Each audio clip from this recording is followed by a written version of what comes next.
Give us a little insight into some of the players and their reactions, to the news and kind of digesting that this was it for this year. Well, obviously, they were extremely disappointed. And it was a brief show of emotions. Mm-hmm.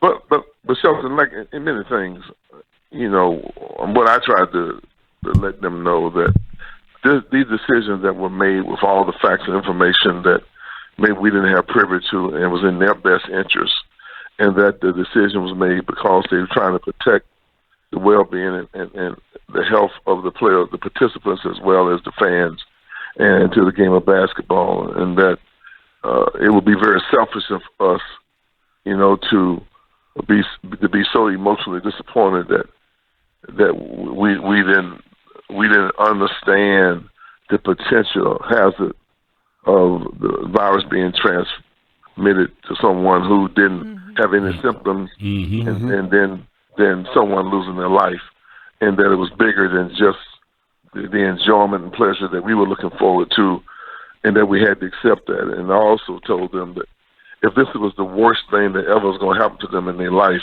then they were going to have a real good life. Right. And this was just the challenges that sometimes you face with, and we had to handle it with a certain level of maturity and understand the big picture and move on. And I thought that helped them to handle it a little better. Yeah, I caught I think you were saying that you challenged them to look at it from a different lens and be a little bit more mature. How do you think this fuels the guys that are returning for the next season?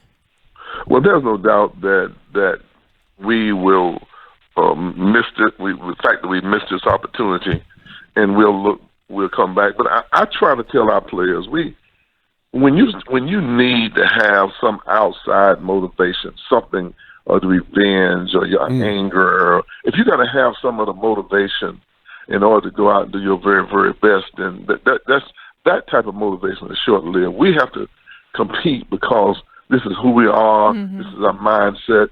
We know this.